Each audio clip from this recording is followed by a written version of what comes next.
নদিয়ার শান্তিপুরে গভীর রাতে ভয়াবহ অগ্নিকাণ্ডের সাক্ষী থাকল নদিয়ার শান্তিপুর। নিজস্ব প্রতিনিধি নদিয়া। রবিবার রাতে শান্তিপুর থানার মোড় সংলগ্ন অদ্বৈত সড়ক এলাকায় একটি চা রুটির দোকানে আগুন লাগলে ব্যাপক চাঞ্চল্য সৃষ্টি হয়। পরিস্থিতি ভয়াবহ হয়ে ওঠে যখন দোকানের ভেতরে থাকা একটি গ্যাস সিলিন্ডার বিকট শব্দে ফেটে যায়। স্থানীয় সূত্রে জানা গেছে, প্রতিদিনের মতো কাজ শেষ করে দোকানের মালিক দোকান বন্ধ করে বাড়ি চলে গিয়েছিলেন। গভীর রাতে হঠাৎই ওই দোকানটি থেকে আগুনের লেলিহান শিখা বেরোতে দেখেন প্রতিবেশীরা। মুহূর্তের মধ্যে আগুন ছড়িয়ে পড়ে। আগুনের তীব্রতায় দোকানের ভেতরে থাকা একটি ছোট গ্যাস সিলিন্ডার বিস্ফোরিত হলে এলাকায় আতঙ্ক ছড়িয়ে পড়ে। বিস্ফোরণের শব্দে স্থানীয় বাসিন্দারা ঘর থেকে বেরিয়ে আসেন। ঘটনার খবর পেয়ে দ্রুত ঘটনাস্থলে পৌঁছায় দমকলের একটি ইঞ্জিন। স্থানীয় বাসিন্দা ও দমকল কর্মীদের দীর্ঘ প্রচেষ্টায় অবশেষে আগুন নিয়ন্ত্রণে আসে।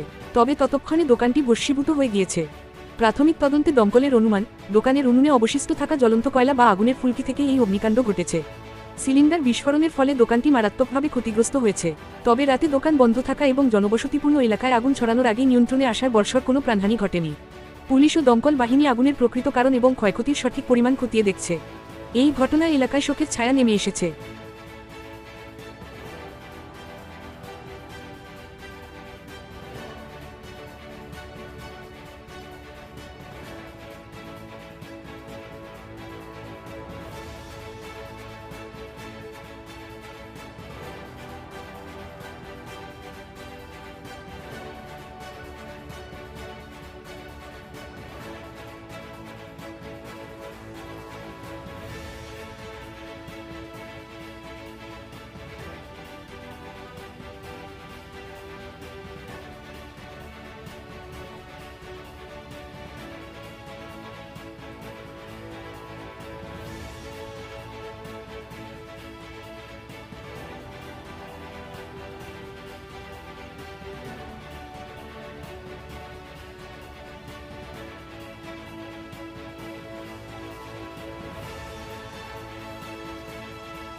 দেখুন ওখানে একটা এটা একটা টি শপ, সাইডে দিয়ে ছোটো একটা টি শপ, এটা বন্ধ অবস্থায় ছিল। তো বন্ধ অবস্থায় ধরার জন্য এটা কোনো কারণে হয়তো কোনো আগুনের স্প্রেড করে গেছে, খুব একটা হয়তো আগুনের টুকি ছিল, যেটা ঠিক মতো প্রমাণ হয়নি। এখন কারণটা খুবই বোঝা মুশকিল, কারণ আমি যখন এসেছি এখানে আগুনটা অনেকটা বড় হয়ে গেছে। একটা আমরা সিলিন্ডার ছোটো যেগুলো ব্যবহার করা হয় সেই সিলিন্ডারগুলো, ছোটো সিলিন্ডার একটা করেছি, বাস্ট করেছে, কেটে গেছে। তো আমরা এই অবস্থায় আগুনটা পেয়েছি এবং আগুনটি সমস্যা নেই। আমরা এখানে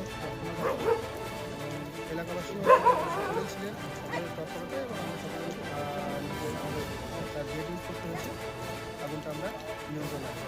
হ্যাঁ, এই বিষয়গুলোই আমরা তো প্রত্যেক মুহূর্তে আমরা বিভিন্ন রকম আমাদের অ্যাওয়ারনেসের মাধ্যমে সকলকে জানানোর চেষ্টা করি, অবগত করছি, এবং সকলকেই এই বিষয়ে নিজেদের সচেতন হতে হবে।